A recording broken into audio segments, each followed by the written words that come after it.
Infraction version 2 has been definitely one of the easiest builds to put stuff into. Now, putting 2 EDFs on top, each of them capable of over 70,000 RPM, producing 10 pounds of thrust on top of the 20 horsepower motor that's already in this thing. Was that possible?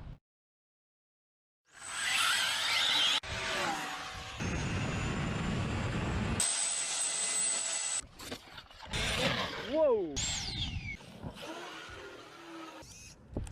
We're back out at home base here. If you guys recall, the original twin turbo was actually ran on this road.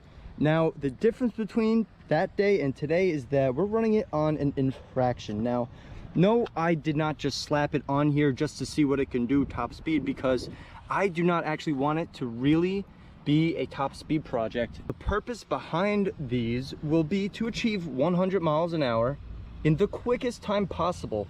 So Falcon, which is the name of this project, will hit 100 miles an hour before any of my other vehicles. So this will be the quickest accelerating vehicle that I currently own.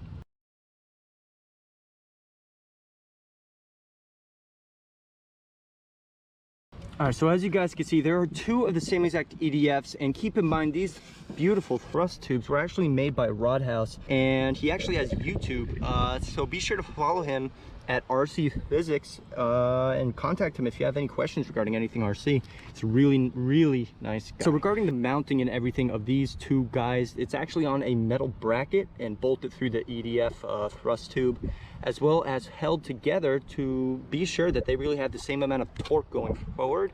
Because if I were to actually undo these, one of them will pull a little bit more depending on, you know, a lot of stuff really. So it's being sure that the whole vehicle goes at the same amount of left and right thrust. So it's really hard to explain, but that's pretty much what I had to do. And it's also supported on top of the Infraction body. How convenient is that? So you have both of those guys right there, and it's bolted on, and these are not going to go anywhere. You guys are actually going to see a first-person view of what it's like to do 0 to 100 in Falcon on the rear spoiler as well as on top of the cab. So we're going to be getting some onboard footage.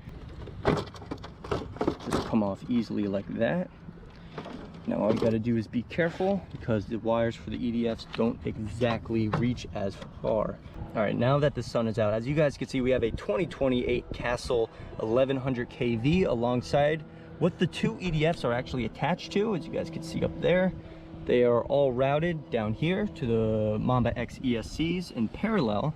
So we have it all neatly wired up here, parallel to channel 2. Look at that.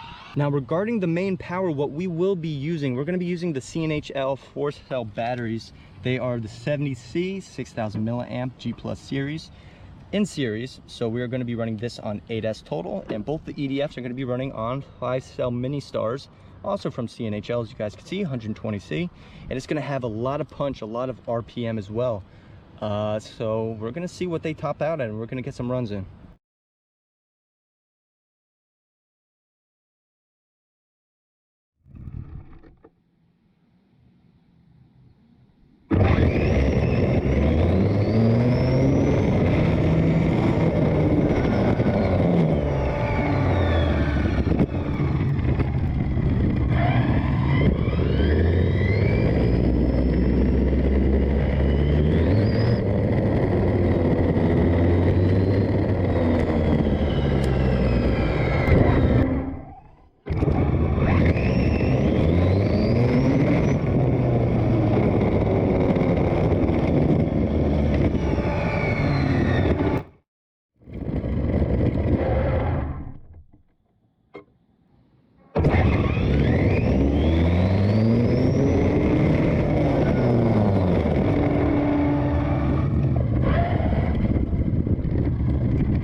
Oh my God.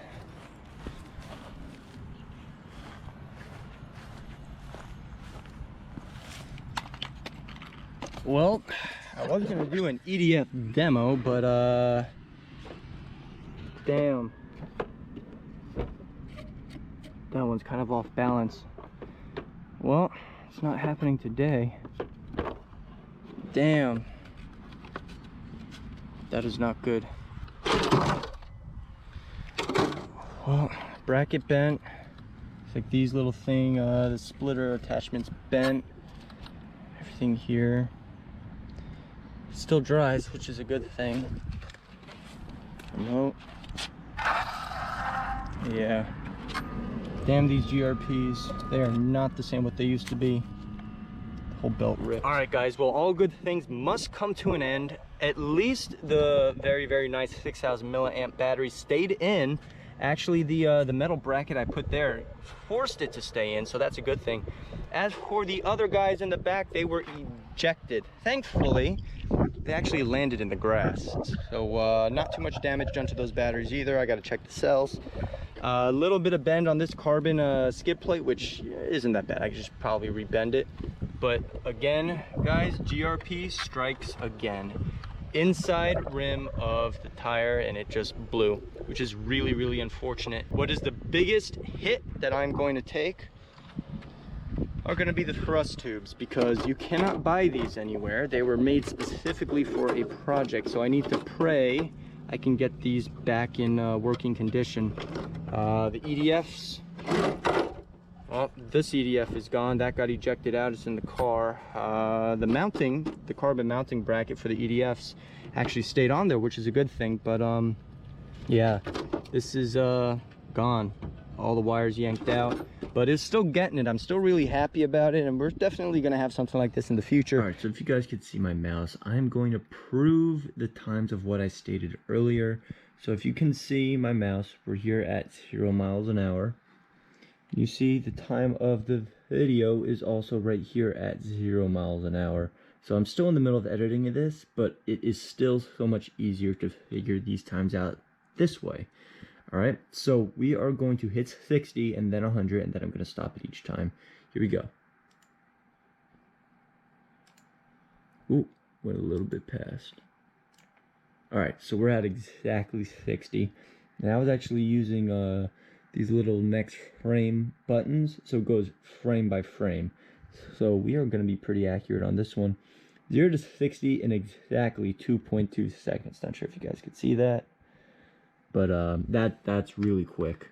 Now we're going to go up to 100. 99, next frame. There we go. All right, exactly 100. And we are at 4.17 seconds to 100 miles an hour. That is insane.